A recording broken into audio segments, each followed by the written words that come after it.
Assalamualaikum warahmatullahi wabarakatuh.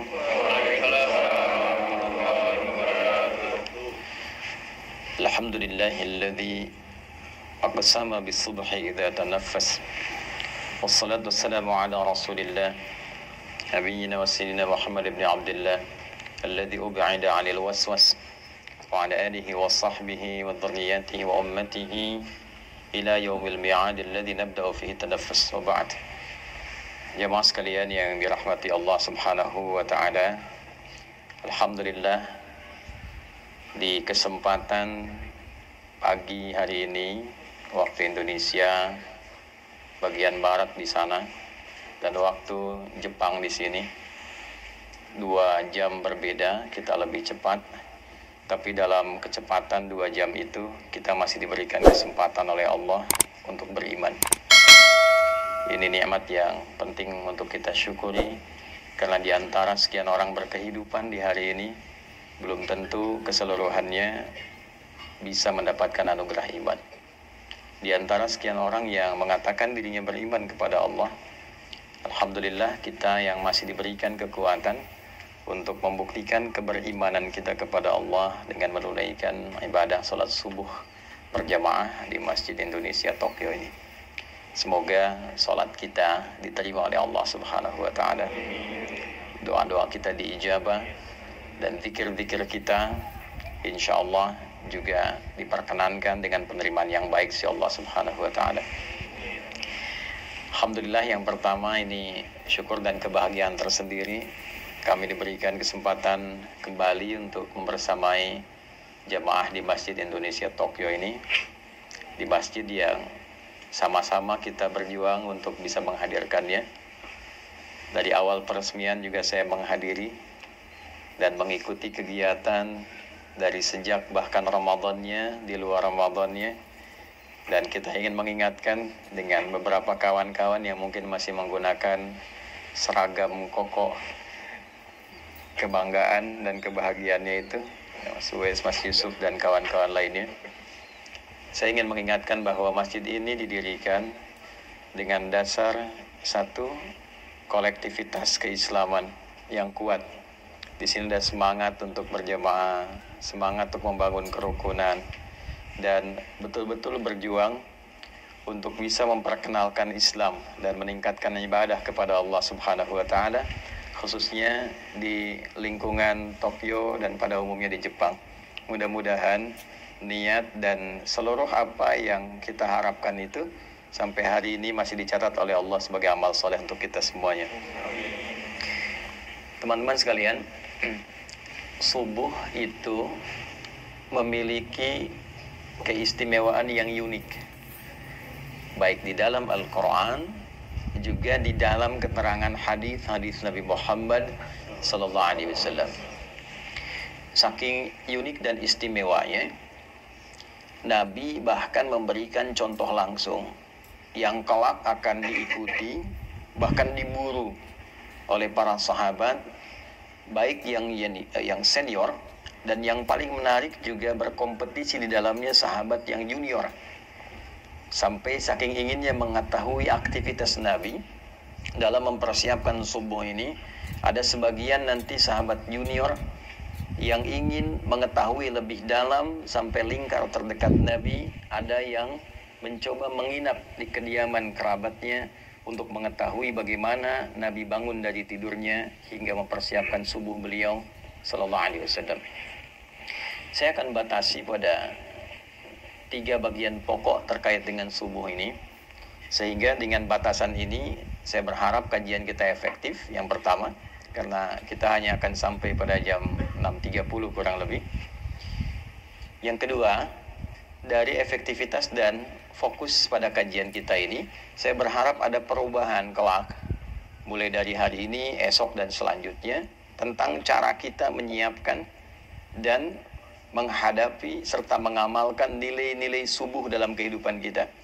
Jadi subuh itu bukan sekedar sholatnya, dinilai penting, bukan juga bacaannya, tapi ada value-nya yang membimbing kita mengawali aktivitas dalam kehidupan. Secara cepat teman-teman sekalian, di dalam Al-Quran satu-satunya nama sholat yang diperkenalkan dengan 2 nama itu hanya sholat subuh. Yang lainnya ada yang disebutkan dengan namanya sekali, ada yang diisyaratkan dengan waktunya saja.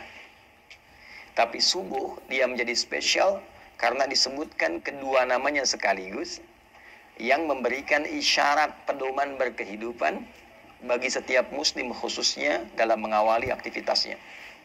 Jadi saya buka dengan satu gambaran begini dulu. Di Islam itu tidak ada satupun nama dan juga tuntunan dalam ibadah kecuali seluruhnya mengandung makna dan hikmah.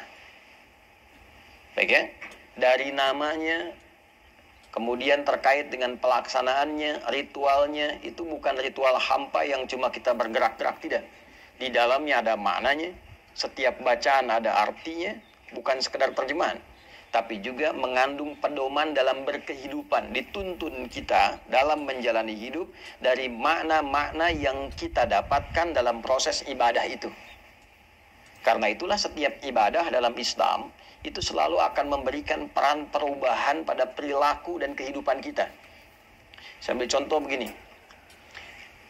Apa parameter keberhasilan orang sholat itu? Ya? Nah, nanti ditinjau dari 2 bagian. Secara fikih, keberhasilannya benar dia. Dibuka dengan takbir, ditutup dengan salam. Diiringi dengan keikhlasan. Itu tinjauan fikih. Nah, ketika benar menunaikan secara fikih, kewajiban kita terangkat. Baik ya? Yang kedua, dituliskan pahalanya. Ini bakal akhirat. Tapi nanti parameter dampak dunianya apa? Karena kan doa kita selalu, Rabbana atina fid dunya hasanah wa fil akhirati hasanah wa qina adzabannar. Nah, salat itu di Al-Qur'an disebut dengan hasanah. Baik ya? Aqimis salata. Perhatikan kalimatnya, tarafain nar wa zulafan minal lail innal hasanati yudhibnas sayyiat. Itu Quran di surah ke-11 ayat 114. Salat disebut dengan hasanah. Nah, apa dampak salat yang disebut hasanah itu bagi dunia dan akhirat kita? Tadi secara fikih kalau benar sholatnya dibuka dengan takbir, ditutup dengan salam, diiringi dengan keikhlasan, kita meyakini sepenuhnya ada pahala dituliskan. Pahala itulah bekal kita pulang untuk ke akhirat. Kalau ini semua dilepas, jaket, baju, handphone yang bagus-bagus ya, masuk alam kubur aja dilepas. Jangankan ke akhirat, masuk alam kubur tidak dibawa. Baik ya? Nah, yang dibawa apanya? Nilainya, keikhlasannya, amal solehnya. Sekarang dampak dunianya apa? Maka dijelaskan kembali di Al-Quran surah ke-29 di ayat ke-45.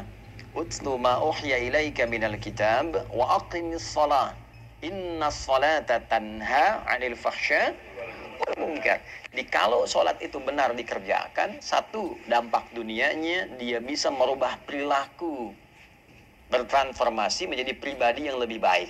Karena itu dulu orang-orang yang hidup di era jahiliyah, ya, ketika kemudian diberikan risalah sholat lewat Nabi Muhammad SAW, itu seketika bisa merubah perilakunya menjadi pribadi terbaik yang hidup di zamannya. Anda bayangkan, sholat bisa merubah orang dari pribadi pencela menjadi pecinta, dari pemukul menjadi perangkul, ya kan? Dari penipu menjadi pribadi yang sangat dermawan. Itu sholat. Yang kedua, banyak nanti dampak duniawinya, memberikan banyak ketenangan pada diri kita. Ya, itu ditemukan nanti di Quran surah 13 ayat ke-28, ditafsir di Quran surah ke-20 ayat ke-14. Ala bi dzikrillahi tatma'innul qulub. Yakinkan pada dirimu bahwa zikir yang benar itu berpengaruh pada ketenangan hati, berdampak pada ketenangan jiwa. Nah, sholat ini puncak zikir tertinggi. Nanti berdoa juga zikir, karena doa disebut dengan zikir di Quran. Surah 7 ayat 205. Baca Quran itu zikir, Quran surah 15 ayat 9. Ya kan? Kita ba'da sholat tadi zikir, Quran surah keempat ayat 103. Nah, semua jenis zikir dikumpulkan dalam sholat.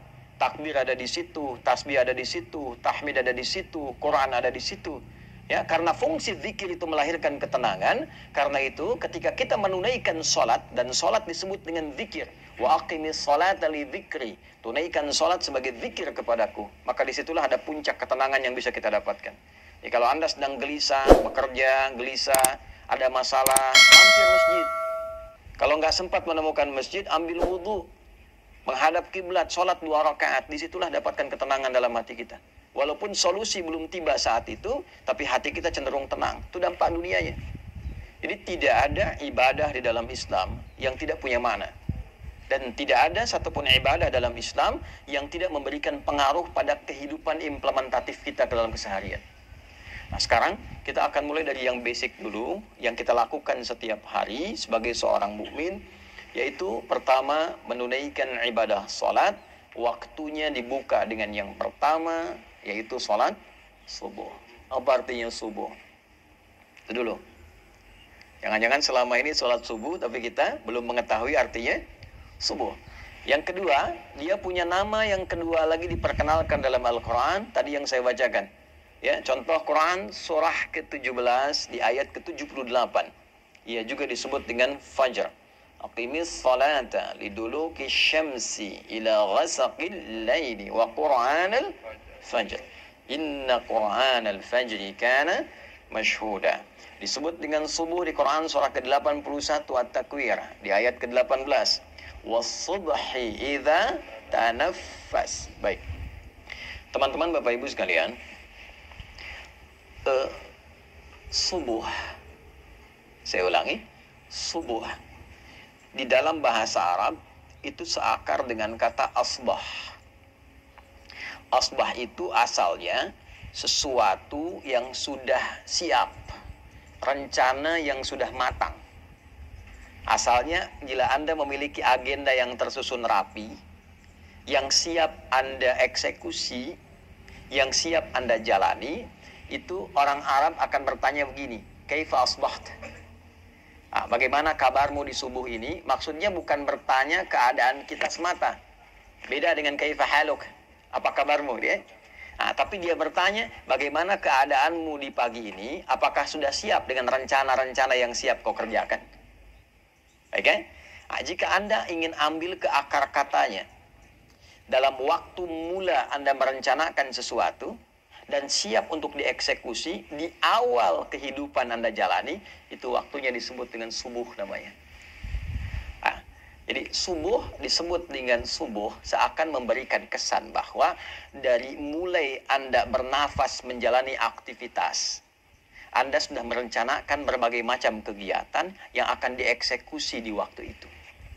Sholat ini disebut dengan subuh seakan memberikan kesan bahwa umat Islam itu dari mulai bangun tidur, dia sudah memiliki rencana-rencana yang terukur yang akan dieksekusi di hari itu.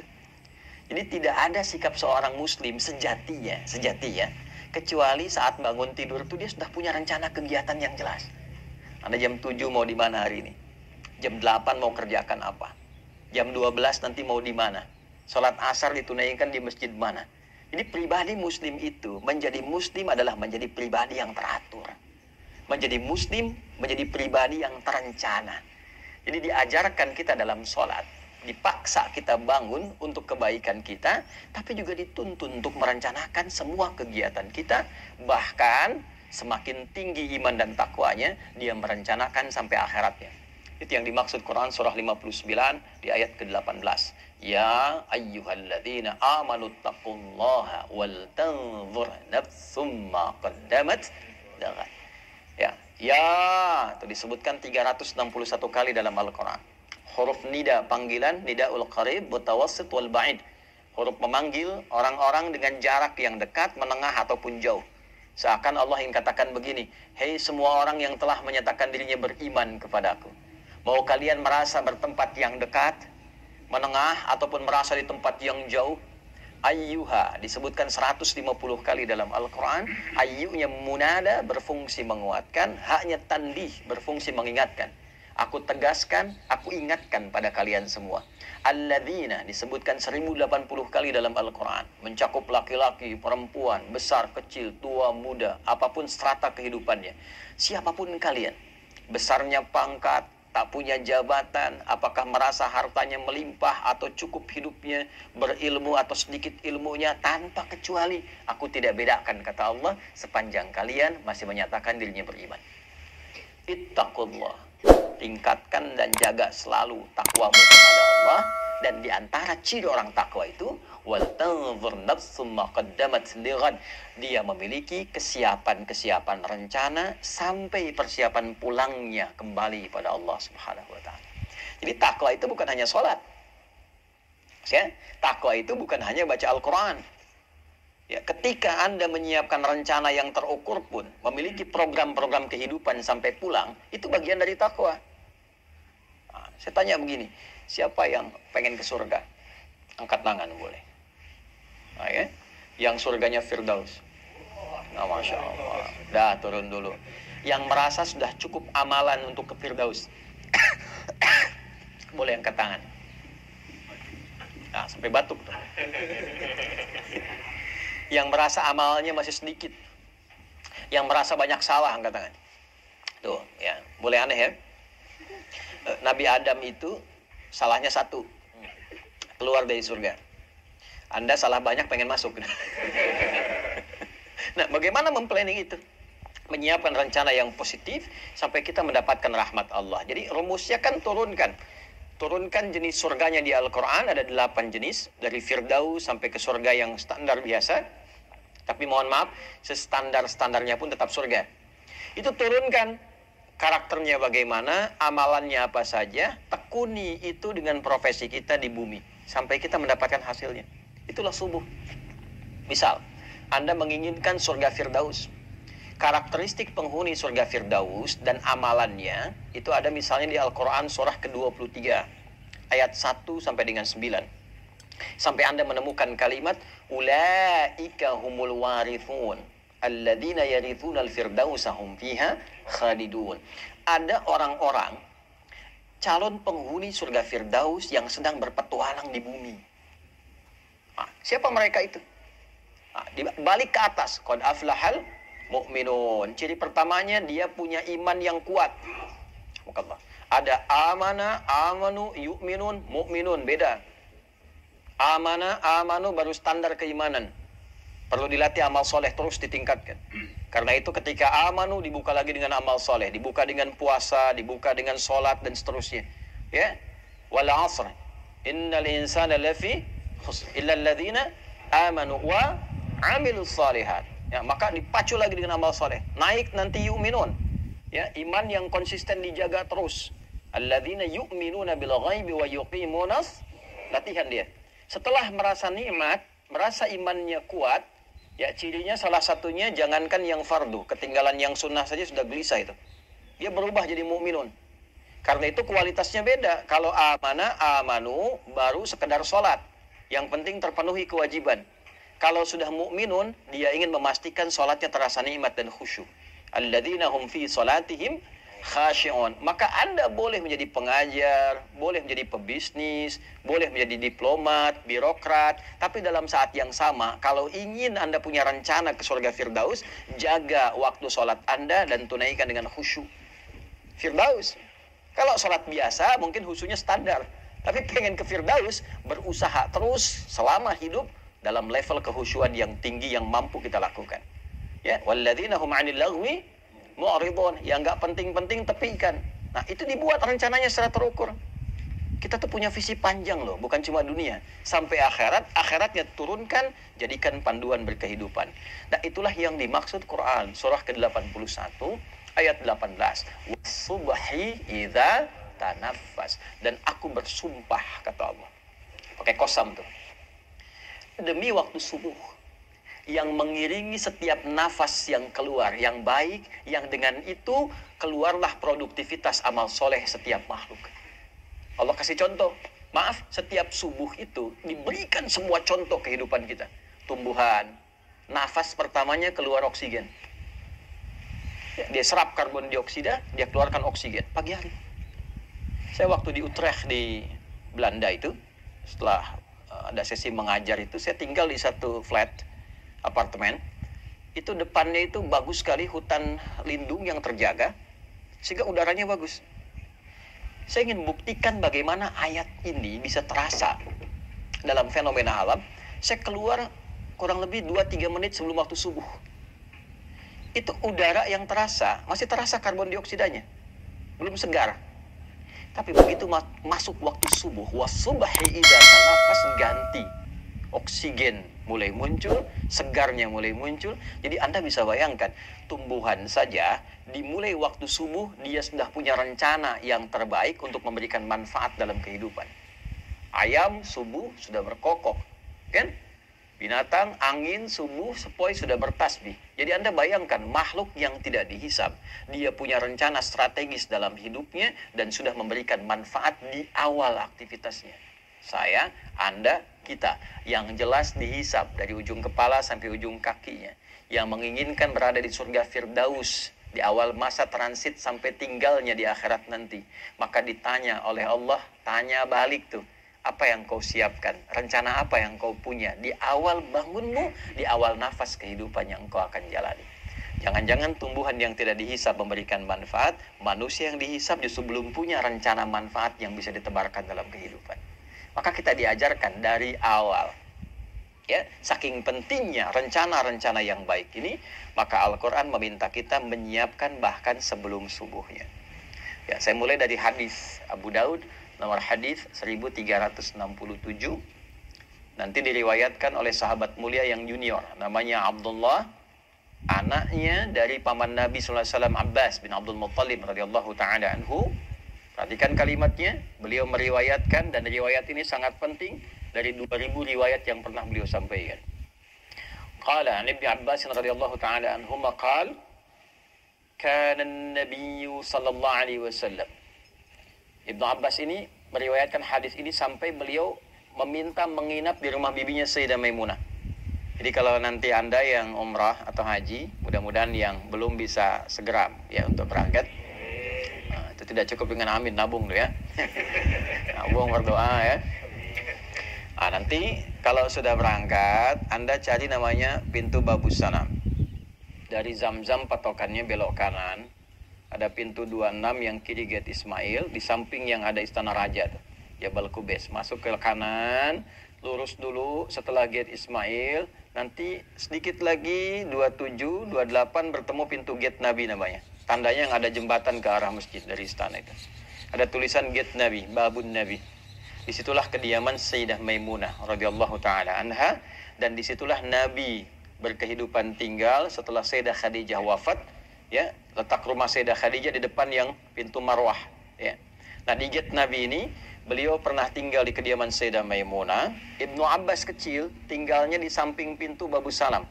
Jadi kalau turun Babus Salam, gate Nabi, gate Ali, Babus Salam, turun ada eskalator sebelah kiri dan kanan, tangga manual. Ada satu kursi warna merah tuh di depannya itu.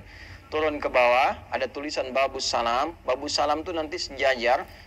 Kalau tarik garis lurus ke Maulid Nabi, tempat lahirnya Nabi itu, ya. Jadi seakan-akan memberikan satu isyarat bahwa kita berislam itu ya menuju kepada Allah melalui petunjuk Nabi Muhammad sallallahu alaihi wasallam. Saya pernah dengan kakak ngambil arah matahari terbit, itu begitu dipotret baru sadar kalau bayangannya itu tembus lurus langsung dari kediaman Nabi ke arah Hajar Aswad. Lurus, ya, dulu waktu belum rame-rame seperti sekarang.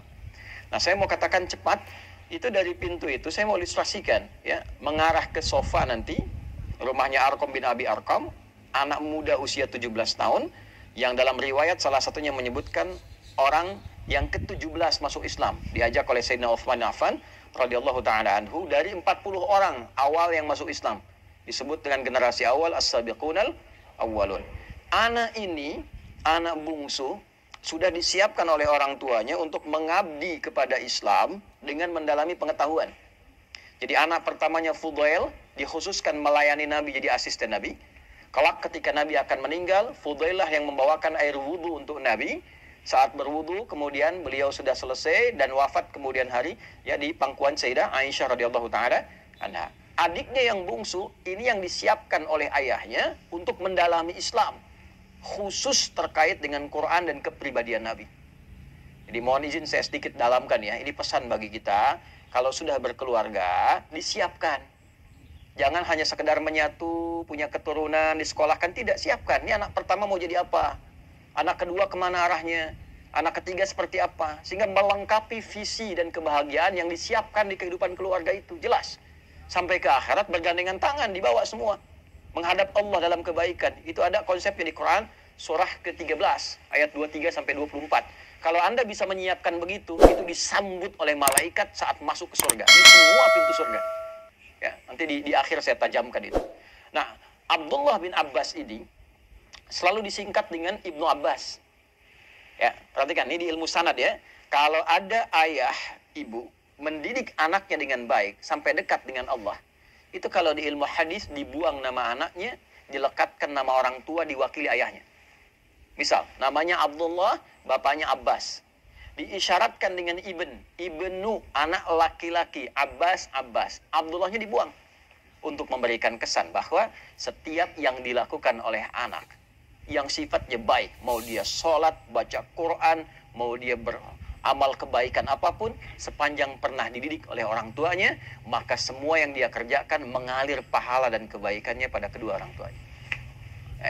Ibnu Abbas radhiyallahu taala anhuma, hadis ini diriwayatkan oleh Ibnu Abbas. Jadi kalau saya bacakan hadis ini, Anda yang dengar sekian banyak, live ribuan orang misalnya tonton, itu satu hadis ini dari ribuan orang yang menyimak mengalirkan pahala untuk Abbas dan juga istrinya dan keluarga besarnya. Bayangkan. Beliau mengatakan, kana Nabi sallallahu alaihi wasallam, adalah kebiasaan Nabi sallallahu alaihi wasallam. Idza staiqadha min naumihi, jika beliau bangun dari tidurnya, fajalasa, beliau duduk terlebih dahulu. Nah, ini sunnah.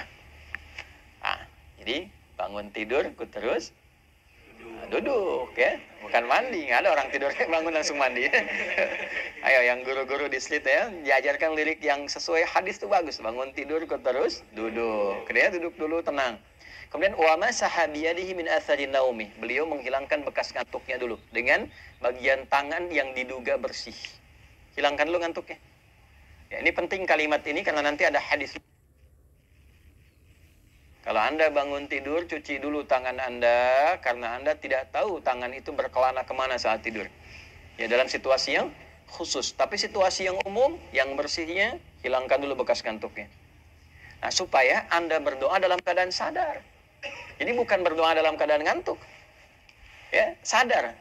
Di Islam itu, wahyu pertama turun, Anda masih ingat gak? Apa bunyinya? Iqra. Baik, Iqra. Tapi tidak jarang orang melihat proses mendapatkan Iqra itu. Teman-teman, Nabi itu menerima wahyu seluruhnya dalam keadaan sadar dan terjaga. Ya, mau saya katakan begini. Ya, itu kan malaikat meluk kan? Ya kan? Di Gua Hira kan, sendirian Nabi dipeluk oleh malaikat, menyamar jadi laki-laki, dikatakan Iqra. Saya tanya gini lah, kalau Anda sedang sendirian di luar, tiba-tiba ada yang meluk dari belakang. Iqra. Perasaan Anda gimana? Ngeri ya? Nabi stabil, Nabi tidak pingsan. Nabi kuat menerima itu dan diterima dalam keadaan sadar. Artinya apa? Seluruh apa yang diajarkan oleh Nabi bukan hanya dibimbing dan dikuatkan oleh Allah, tapi dipastikan dengan ikhtiar yang baik, yang sempurna, yang terukur. Tidak ada satu bacaan pun yang diajarkan Nabi dalam keadaan beliau tidak sadar. Itu tidak ada. Ya, jadi kita baca doa itu, pastikan dulu, sempurna dulu keadaan diri kita. Siapkan dengan baik. Jangan sampai alhamdulillahilladzi ahyana ba'da ma amatana. Amatannya panjang, amatana dah. Walaihin nusyur gitu ya. Bangunnya jam 3, sadarnya jam 6 gitu ya. Itu. Nah, siapkan. Setelah itu, nah ini poinnya. Yang kita tahu kan baru doa tadi ya. Sekarang perhatikan hadisnya. Faqara'a khawatima Ali Imran. Maka beliau membiasakan membaca 11 ayat terakhir surah Ali Imran. Secara cepat saja. Di 11 ayat terakhir surah Ali Imran, dimulai dari 190 sampai 200, itu adalah tuntunan merencanakan kegiatan yang dibuat dalam waktu yang panjang sampai ke akhirat kita. Inna fi khalqis samawati wal ardi wa ikhtilafil laili wan nahari la ayatin liulil albab. Sungguh tancapkan pada hatimu yang paling dalam, jangan sampai ragu. Kalau kita ngaji agak dalam sedikit. Inna harfu nasbin wa taukidin tansibul isma wa tarfa'ul khabara mabniyun 'alal fathi la mahalla lahu minal i'rab. Inna itu berfungsi untuk menguatkan pesan agar disampaikan kepada hati kita. Kuatkan, jangan sampai goyah. Dibuka hikmahnya, makanya alamatnya fathah. Ya kan? Kalau dia nanti sifatnya mudzakkar salim, pakai ya untuk dikuatkan, diikat dengan baik. Ya, ikat pada hatimu. Sungguh tancapkan pada hatimu yang paling dalam. di balik hikmah penciptaan langit dan bumi dan seluruh kegiatan berganti siang dan malam, ada orang-orang yang paham substansi kehidupan. La ayatil liulil ulul albab, itu yang mengerti esensi hidup. Paham. Nih, Anda mesti mengerti, Anda kesini untuk apa? Anda ngajar mau cari apa? Anda bekerja untuk apa? Ya, ada orang-orang yang saking pahamnya kalimat, baru disebutkan satu kata, dia mengerti arahnya mau kemana itu. Itu ulul albab namanya. Lub. Ya, tahu kelapa? Kelapa itu kan ada luarnya ya, kulit, ada serabutnya, ada batoknya, ya kan? Ada kemudian di dalam, dari daging luar, ada yang paling dalam yang enak tuh, yang halus lembutnya, itu lub namanya, lub. Ya, ada orang-orang yang mengerti ketika mau beli kelapa, dia ketok-tek, ya, dia untuk apa? Dia tahu isinya mana yang bagus tuh. Yang nggak tahu, lihat kulitnya aja. Kalau hijau, besar, bagus, ambil. Ternyata dalamnya kurang enak, ya kan? Nah, itu ada orang yang demikian, dia nggak ngerti kehidupan. Yang penting makan, minum, tidur, selesai. Ya, gitu lagi. Habis bangun, bangun lagi. Habis tidur, bangun lagi. Bangun, tidur lagi. Makan, tidur, bangun, selesai. Ya, ada yang demikian. Nah, itu serabut. Ya, ada yang cuma ngumpulin uang, kumpulkan banyak pesta dan sebagainya. Itu batok kelapa. Dunia aja. Ya, yang ngerti pesan tentang kehidupan, dia paham. Dia mau kemana berangkat. Anda dari Indonesia mau ke Jepang, Anda siapkan bekal, Anda nabung dan sebagainya. Anda akan tinggalkan dunia, pindah ke alam baru. Tabungan Anda apa? Persiapan Anda apa? Kan? Makanya orang-orang yang paham esensi kehidupan, itu jadi tanda bagi dia, semua yang terjadi, seluruh aktivitas dia, itu tanda positif bagi dia untuk menyiapkan bekal kembali pada Rabbnya.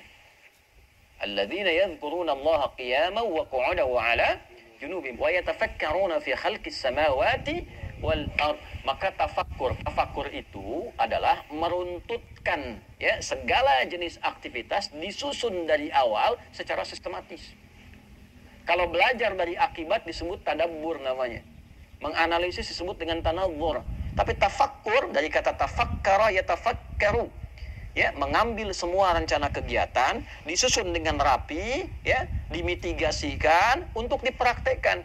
Jadi ada orang-orang yang menjalani kehidupan yang seluruh aktivitasnya tersusun rapi kata Allah. Ya.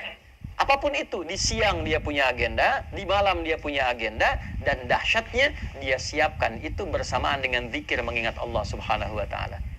Ya, terima kasih ya Allah yang telah memberikan saya kesempatan hidup, memberikan kesempatan pada saya menyusun kegiatan, lihat langit ingat Allah, kan? Lihat anak ingat Allah sebagai titipan. Itulah ulul albab. Ya, sampai dengan nanti ayat ke-200-nya. Jadi dimulailah aktivitas itu sebelum subuh, Nabi bangun, merencanakan kegiatan itu, persiapan warming up, menunaikan sholat tahajud. Demi apa? Demi membawa agenda yang disiapkan di subuh itu menghadap Allah. Apa tandanya agenda itu telah siap dibawa menghadap Allah sebelum dieksekusi? Jadi idealnya begini, disusun dulu tuh, besok mau ngapain. Sudah disusun, baru kita berdoa kan? Alhamdulillahilladzi yana ba'dama amatana. Terima kasih ya Allah memberikan kesempatan aku menjalani kehidupan sesuai dengan ajalku. Setelah engkau tahan sementara tadi nyawaku dalam tidurku. Perhatikan, wa ilaihin nusyur. Ini kalimat ini mahal. Dan aku berjanji ya Allah untuk mencari bekal positif sebagai persiapan pulang menghadap kembali kepadamu. Nusyur itu dari kata nasyara, artinya menyebar untuk kembali. Jadi kalau Anda nyebar, balik lagi ke sini pekan depan, itu namanya nasyara, nusyur. Ya, penyebaran spesifiknya disebut intasyara, menyebar, intasyara yantasyir.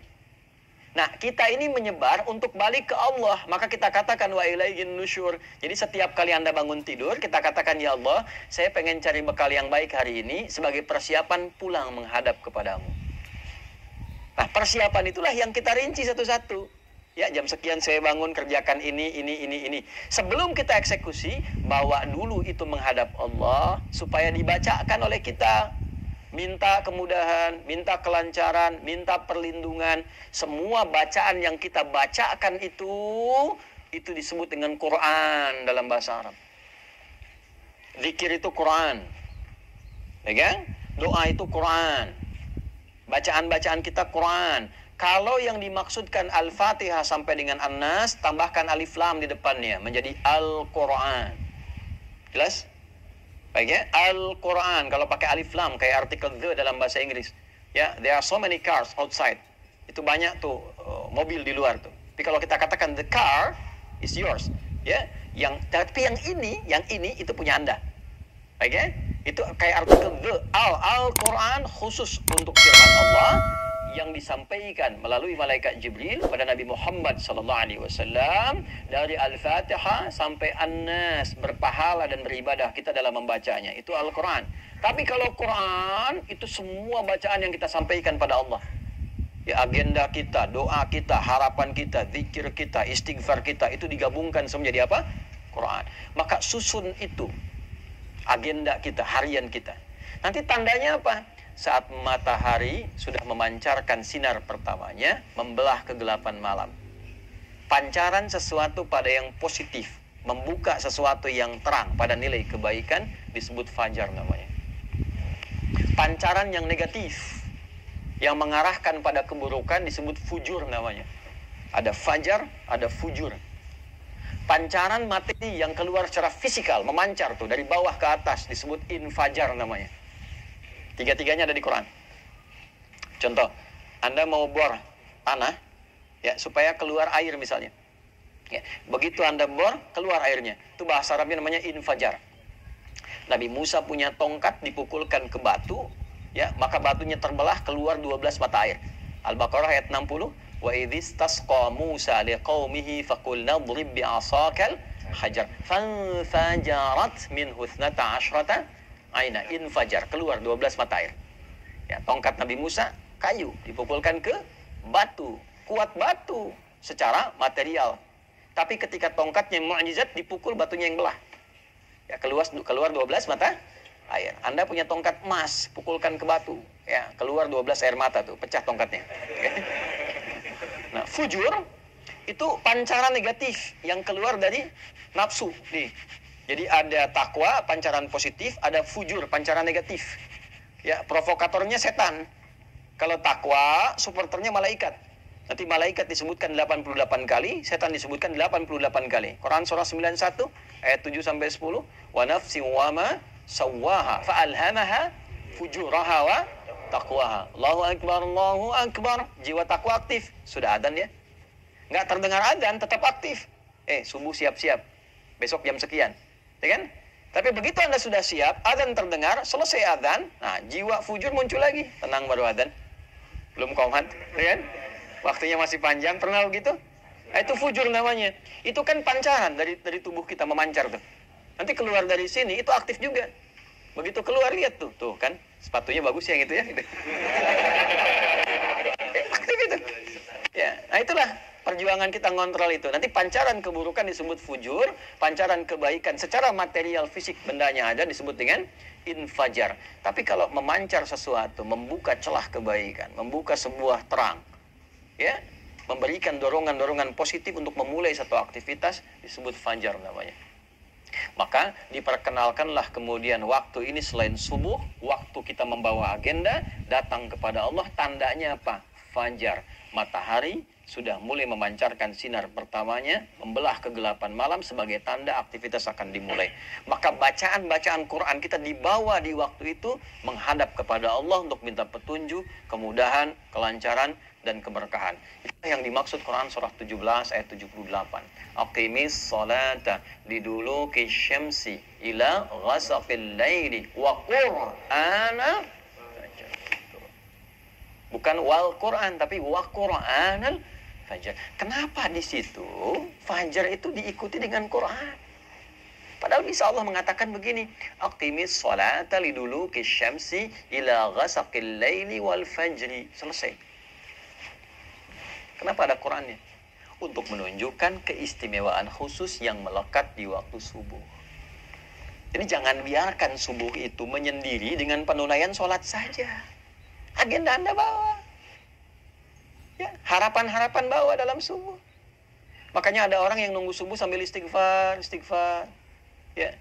Waktu singkat menjelang subuh itu namanya sahar. Tadi saya baca di Quran rakaat kedua, Quran surah 51 ayat 18. Wabil ashari hum yastaghfirun. Ada orang-orang calon penghuni taman surga yang kebiasaannya nunggu subuh sambil istighfar. Salah satu amalnya. Istighfar sambil subuh. Nungguin enak tuh. Tiba-tiba muncul subuh. Ya saking pengennya, Dia dekat dengan waktu subuh, tak ketinggalan, dia istighfar terus. Datang, dia sudah siapkan agenda. Jadi menghadap Allah itu bukan sekedar kita datang menunaikan sholat, ya itu penting. Menggugurkan satu kewajiban. Selesai. Tapi kalau kita ingin dapat manfaat yang value-nya dibawa ke kehidupan dunia, bawa agenda kita yang kita siapkan, bahkan dari malam. Bawa, siapkan, disitulah kemudian kita sujud, minta sama Allah. Ya Allah, mudahkan urusan saya, lancarkan hidup saya, lindungi saya di sini sampai selesai tugas saya, jadikan keluarga saya 1, 2, 3, 4. Itu bukan sekedar bacaan biasa, karena seluruhnya langsung disaksikan oleh Allah dan seluruh malaikat yang bertugas di semesta. Inna Qur'anal fajri kana masyhuda. Yakinkan pada dirimu bahwa seluruh bacaan-bacaan yang disampaikan di waktu fajar itu dipersaksikan. Kata Nabi, atau kama qala sallallahu alaihi wasallam, inna malaikatal laili wa malaikatan nahar tajtami'u fi waqtil fajri. Atau kama qala sallallahu alaihi wasallam, malaikat yang bertugas di malam hari dan bertugas di siang hari seluruhnya berkumpul di waktu fajar untuk menyaksikan apa yang kita mohonkan kepada Allah. Itu bedanya. Makanya Nabi itu selalu mendorong tuh. Ayo. Ya Allah berkahi umatku yang memanfaatkan waktu awal fajarnya. Ya, pernah dengar Abdullah bin Abi Umi Maktum? Pernah dengar Abdullah bin Abi Umi Maktum? Ya, saya persingkat sampai di sini. Perhatikan, beliau sahabat senior, fisiknya terbatas, pandangannya terbatas karena nggak bisa melihat, keadaan rumahnya terbatas, jaraknya dari masjid tidak terlalu dekat. Tapi beliau pribadi ahli masjid, senang i'tikaf. Zuhur ke asar yang tikaf, asar ke maghrib yang tikaf, ya maghrib ke isya yang tikaf. Problemnya subuh, karena jarak isya ke subuh, ya itu juga cukup jauh. Masjidnya tidak sebaik seperti yang kita dapatkan di masjid kita sekarang. Alasnya tanah, atapnya tadinya kosong, terus ditutup oleh daun-daun kurma, batangnya pelepah kurma. Ya, tingginya itu sekitar sabina dzira'. Sabina dzira' itu berarti 3,5 meter ke atasnya. Ya, jadi kalau masuk ke Masjid Nabi pada waktu itu pas di atas kepala sedikit, tangan bisa pegang, itu kan? Nah, yang paling menarik teman-teman sekalian, dalam situasi itu beliau masih pengen i'tikaf, datang di awal waktu subuh. Cuma karena nggak bisa, datang ke Nabi begini, ya Rasulullahi, atau kama qala aliyya rukhsah. Ya Nabi, saya senang ke masjid, saya pengen jadi ahli masjid. Cuma saya terbatas, jarak rumah ke masjid tidak terlampau dekat, mata nggak bisa lihat, ya subuhnya juga tidak mudah. Boleh nggak saya punya rukhsah, keringanan, supaya menunaikan subuhnya di rumah? Nabi tidak mengiyakan, tidak melarang. Perhatikan jawabannya. Kata Nabi, atau kama qala sallallahu alaihi wasallam, atasma'ul adzan, apakah engkau masih mendengar adzan? Kata beliau Abdullah bin Abi Maktum, bala ya Rasulullah, kama qala, iya ya Rasulullah. Perhatikan kalimatnya, madum tatasma'ul adzan, atau kama qala, fa'addiha fil masjid. Selama engkau masih bisa mendengar adzan, maka tunaikanlah itu di masjid. Bayangkan, di highlight oleh para ahli hadis, satu adzan terdengar, tuh, ya kan, diketahui, ya yang penting wasilahnya sampai. Al hukmu yaduru ma'illati, kalaupun nggak bisa terdengar keluar, artinya kita paham waktu sholat. Kalau yang bisa terdengar di Osaka tuh boleh terdengar tuh, ya masih bisa tuh keluar tuh, ya itu bayangkan maksudnya apa? Yang adzannya pun adzan yang baik supaya terdengar nyaman orang ke masjid. Tadi adzan bagus tuh, yang adzan di sini tadi tuh, ya. Madinah mirip-mirip tuh. Maksud mirip-mirip tuh gini, bukan lagunya, bukan. Ya, maksud mirip-mirip tuh begitu as-salat subuh kan, as-salatu khairum minan naum, salatnya yang panjang tuh. Ya kan? Naumnya pendek kan? As-salatu khairum minan naum, pendek kan? Nah, di kita di Indonesia kadang-kadang naumnya yang panjang. Ya, salatu khairum minan naum. Tidur lagi tuh. Ya. Saya mau balik itu. Satu, adzan, atau kalau kita tidak dengar adzan seperti sekarang, sepanjang beriman, catat waktu sholat. Itu ada di Quran surah keempat ayat 103. Inna sholata kanat 'alal mu'minina kitaban mawquta. Kalimat bebasnya, orang beriman itu tahu waktu sholat. Jelas? Oke. Selanjutnya apa? Begitu mendengar kalimat Nabi, sepanjang engkau mendengar itu, usahakan tunaikan di masjid. Maka sejak saat itu beliau mengatur waktunya. Bayangkan, tidak punya penuntun, jalan meraba ke arah masjid, datang di awal waktu di masjid yang kondisinya tadi saya uraikan.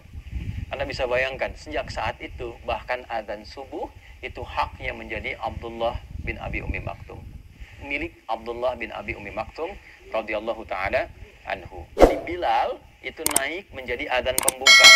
Bilal adzan pembuka sebelum subuh tiba untuk mengingatkan siap-siap waktu subuh. Sejak peristiwa itu, saking pentingnya subuh. Saking pentingnya. Setelah itu Abdullah bin Mas'ud radhiyallahu taala anhu baca Quran 50 ayat sebagai persiapan bagi masyarakat. Ayo siapkan agenda, siap-siap ke masjid, waktunya penting, mohon sama Allah. Baru setelah itu Abdullah bin Abi Maktum itu adzan, sahabat semua sudah ada di masjid. Itu yang menjadikan mereka dengan seluruh aktivitasnya sampai sekarang dikenang sukses apapun aktivitas mereka dan profesi mereka. Tidak ada satupun sahabat yang hidup di muka bumi ini dengan semua kegiatannya kecuali mereka sukses dan bahagia. Silakan Anda cek profil mereka banyak sekali. Makanya bacanya tuh diperdalam lagi. Baca sirah, kajiannya ditambah supaya motivasi. Jangan yang aneh-aneh. Ya, Anda misalnya kan pelajar nih. Dari pelajar itu keluarkan ayat-ayat tentang ilmu, hadisnya apa. Lihat profil sahabat yang fokus di bidang ilmu. Ali bin Abi Thalib belajarnya bagaimana sampai pakar di bidang matematika. Itu bukan hanya tahu tafsir, hadis. Beliau itu paham matematika apa. Anda kalau ngaji tafsir, ada tafsir tuh bagus ya. Namanya Al-Jawahir, karya Tontawi Jawahari. Itu bagian terakhirnya ada kitab Lataif namanya judulnya itu. Di dalam Lataif ini ada keunikan-keunikan Ali bin Abi Thalib karena menyelesaikan persoalan-persoalan hukum itu dengan menggunakan pendekatan hitungan matematika. Indah deh. Yang perempuan itu ya, Sayyidah Aisyah itu kan dokter. Dalam arti paham bidang kedokteran, belajar ilmu kedokteran. Sayyidah Fatimah itu perawat. Nanti ada nasab perawat tuh ada. Yang laki-laki siapa, yang perempuan siapa, yang di militer siapa, yang pembisnis di sini keluarkan ayat-ayat tentang bisnis, hadisnya apa, profil sahabat Nabi itu siapa yang pembisnis, entrepreneurnya siapa saja, ya silahkan Anda cek keluarkan. Begitu caranya. Bagaimana orang sudah wafat, hartanya, aktifannya masih ada sampai sekarang. Utsman itu sudah meninggal, cuma beli satu sumur, dikonversi sekarang jadi hotel. Orangnya sudah meninggal, hotelnya dibuat oleh pemerintah Saudi, ya kan? Setelah itu dijadikan kemudian wakafnya Utsman bin Affan radhiyallahu taala anhu, hasilnya disimpan di bank Saudi, disedekahkan untuk kepentingan umat Islam. Orangnya sudah wafat 15 abad yang lalu. Apa ada YouTuber di masa Nabi? Tapi jangan salah, orang-orang media ada, sampai turun ayat banyak. Wa idza ja'ahum amrun minal amni awil khaufi adza'u bi. Ada tipikal orang-orang sakit yang apapun bisa jadi konten baginya katanya. Itu ada di Quran. Ya, jadi apa saja jadi konten, bikin konten, upload lagi. Uploadnya pakai syair. Lihat apa saja bikin konten, apa saja bikin konten. Sampai turun ayat. Selektivitas lah dalam bikin konten itu. Yang baik-baik tampilkan, jangan bikin hoax. Maka turun ayat-ayat tentang hoax. Cuman medianya tidak seperti sekarang. Ya, sekarang lebih berkembang, eranya digital. Ngajinya juga beda. Dulu saya waktu ngaji tasrif masih sorop. Fa'ala yaf'ilu, fa'ala yaf'alu, fa'ala yaf'ulu. Sekarang sudah beda. Taba yatubu yutuban. Pas bakayu Facebookan, ya. Tak takayu taktiku TikTokan, ya. Instagrama Instagrimu Instagraman. Nah, ini yang kita perbaiki sehingga ngajinya itu tulus. Ya, jadi ilmu dipelajari, amal dipraktekan, manfaat kemudian bisa diraih. Itu terukur semua. Dulu ngaji kita begitu, Fathul Qari, Fathul Mu'in, macam-macam. Dulu ulama-ulama itu mendampingi Umar. Anda kalau ke Jogja di Kesultanan Jogja itu masih ada tuh. Ya, kumpulan-kumpulan hazanah awal tuh keislaman di situ. Ada ngajinya tuh. Ini pembahasan Fathul Qorib yang ngajar siapa, Fathul Mu'in yang ngajar siapa, muftinya siapa, ya dalamnya siapa, sampai begitunya. Dan dipraktekkan dalam kehidupan. Makanya desain kotanya pun terukur. Silakan Anda cek kalau nggak percaya. Di mana ada masjid, depannya ada alun-alun, sampingnya ada pasar dan sebagainya. Itu bukan sesuatu yang biasa, terukur. Oleh karena itu saya kembalikan dan saya tutup, teman-teman, saya ingin mengajak. Jadi jangan sampai kita menunaikan ibadah hanya sebatas memenuhi kebutuhan ritual semata. Walaupun itu sah secara hukum. Tapi kalau ingin merasakan nikmatnya berislam, bawa nilainya, praktekkan dalam berkehidupan. Anda kalau nggak tahu nikmatnya, mohon maaf ya, belum tahu nikmatnya, la yasraqu min qaum. Hai orang-orang beriman, jangan saling mencela. Praktekkan ayat itu, tidak saling mencela. Baru terasa berislam itu bagaimana. Kalau mau tahu nikmatnya berinfak, bawa itu, cari orang, dekatkan dia, bikin program di KMI. Dulu saya pernah inisiasikan tuh. Ya, tidak semua orang di Jepang itu kan, mohon maaf, ya punya kemapanan. Ya, kemapanan dalam materi, termasuk orang kita ataupun orang Jepang, tetangga kita dan sebagainya. Kenapa kita praktekkan? Untuk mendapatkan indahnya berislam. masak bagi dengan tetangga. Ya, ada lansia-lansia butuh perhatian, tengokin bareng-bareng, ya kan? Jagain, bahagiakan dia, kirimkan bunga, sampaikan. Ketika ditanya Anda begitu baik, katakan Islam yang mengajarkan saya untuk bersikap seperti ini. Baru Anda rasakan keindahan Islam itu di situ. Ya, jadi kalau cuma kita praktekkan ibadahnya, baru terasa spiritualnya. Tapi kita tidak merasakan dampak-dampak kehidupan duniawi. Nah, ini yang barangkali saya ingin dorong supaya 3 bagian yang tadi saya sampaikan. 1, pemaknaan tentang subuh. 2, korelasinya dengan fajar. Dan 3, implementasinya dalam kehidupan kita. Sehingga insya Allah besok-besok kalau kita menunaikan subuh lagi, kita sudah siap dengan agenda apa yang kita siapkan dalam kehidupan kita. Nanti koreksi di siang hari. Sampai siang itu tercapai enggak? Apa yang belum jadi ibadah? Makanya siang disebut sholatnya sholat zuhur, bukan nahar. Padahal siang dalam bahasa Arab disebut dengan nahar. Zuhur itu artinya jelas, idhar, jelas, terang. Man amana, tidak didengungkan. Sudah sampai siang, sudah jelas belum capaiannya? Evaluasinya bagaimana? Mengajar Anda sudah benar belum? Berapa yang sukses dari murid yang Anda ajarkan? Pahami itu. Yang kedua, pertanyaan besarnya, dari semua yang diajarkan itu ada nilai pahalanya enggak? Ada yang kenal Allah enggak? Kan? Mungkin Anda ditugaskan berada di sini. Yang pertama, supaya mensujudi tapak-tapak bumi yang mungkin belum pernah dipakai sujud. Peran Anda di sini 1. Yang kedua, sedapat mungkin mengenalkan Allah bagi setiap orang-orang yang hadir di lingkungan ini yang belum tentu kenal Allah. Dan selamat Anda yang terpilih, bukan orang-orang seperti kami. Maka optimalkan itu dalam kehidupan kita. Sampai zuhur, cek. Kemudian saya percepat, asar, bukan sore, tapi asar. Asar itu setiap waktu dan momentum yang mengiringi kita, manfaatkan sebaik-baiknya supaya ada hal-hal positif yang bisa kita kerjakan. Setiap waktu yang Allah kasih, upayakan jadi hal positif, perilaku positif, kegiatan positif. Kalau tidak didesain itu, maka rugi kita karena diberikan waktu tapi tidak termanfaatkan. Wal 'asr, innal insana lafi. Insan disebutkan kurang lebih 65 kali di Quran, menunjuk pada totalitas manusia dalam beraktivitas. Kata Allah, manusia yang beraktivitas tapi tak mampu memanfaatkan waktu yang saya kasih, maka itu orang-orang yang rugi karena tak mampu mengkonversi waktu itu menjadi nilai positif. Illal ladzina amanu, kecuali orang beriman. Orang beriman punya visi yang beda. Nah, disinilah dipertaruhkan iman kita. Maaf, orang beriman itu dia mampu mengkonversi, memanfaatkan waktu menjadi perbuatan-perbuatan positif. Illal ladzina amanu wa amilus sholihat wa tawashaw bil haq. Maka ayo saling ingatkan teman-teman yang lain. Bikin database, satukan, saling ingatkan. Terus teman-teman bikin komunitas. Tapi mohon maaf, jangan bersaing untuk dunia. Fastabiqul khairat, saling melengkapi. Ya, di sini ada ormas, ada PCIM, PCINU. Dari dulu tuh alhamdulillah kita bangun masjid kompak, duduk sama-sama, kajian bareng. Kalau ada masalah keumatan, dudukkan bareng-bareng, bikin inspirasi dari sini sehingga tenang rasanya. Ya, kajian kitab dari NU sampaikan. Nanti kajian budaya Muhammadiyah bahas bareng-bareng, sampaikan. Yang lain-lain bikin komunitas. Ya, ada teman-teman yang komunitasnya misalnya di Tokyo di sini, ada yang di Ayase, ada yang Yokohama, macam-macam. Satu kan tuh saling melengkapi. Kalau bisa kajiannya melengkapi, jangan semua dibikin sama. Sehingga orang tahu, oh yang pengen kajian ini datang ke sini, ini datang ke sini. Nanti satu-satu silaturahim. Itu yang dilakukan dulu seperti itu. Makanya dari 40 jadi 12.000. Ya, watawassaw bis sabar. Pelajari fikihnya sebelum dilakukan, pelajari dasarnya sehingga kita mengerti apa yang ingin kita raih. Sabar jaga itu sampai muncul akhir penghujung kehidupan kita, maghrib. Walillahil masyriqu wal maghrib. Fa aina ma tuwallu fathamma wajhullah. Kemanapun kita beraktivitas, kita merasa Allah menatap kita, memperhatikan kita. Rasakan kita diawasi oleh Allah. Sampai terakhir, tibalah waktu kita untuk pulang. Sesibuk-sibuknya Anda, asya, harokatnya di atas fathah. Ya, mencari ma'isyah untuk hidup, beraktivitas, berangkat, kerja. Sekarang silahkan. Tapi pada akhirnya semua itu akan turun ke bawah, selesai, purna, dan tuntas. Berubahlah harokat dari fathah ke kasrah, dari asya menjadi aisyah. Apa persiapan kita ketika semua kegiatan itu sudah tak mampu dikerjakan lagi? kita berpulang kepada Allah, menutup mata kita, dan di situ kemudian berlaku doa terakhir kita, wa ilaihin nusyur, dan kepada Allah lah kita akan kembali. Maka kita katakan bismika Allahumma ahya wa bismika amut. Ya Allah, aku hidup berkehidupan, aku pun akan tidur, mungkin ini tidur terakhir yang akan aku kerjakan, dan mataku akan tertutup untuk selamanya. Mohon terima seluruh aktivitas yang aku kerjakan selama tadi. Maka kita istighfar sebelum tidur. Istighfar Nabi sampai 70 kali. Setelah tenang, nyaman, kita tidur.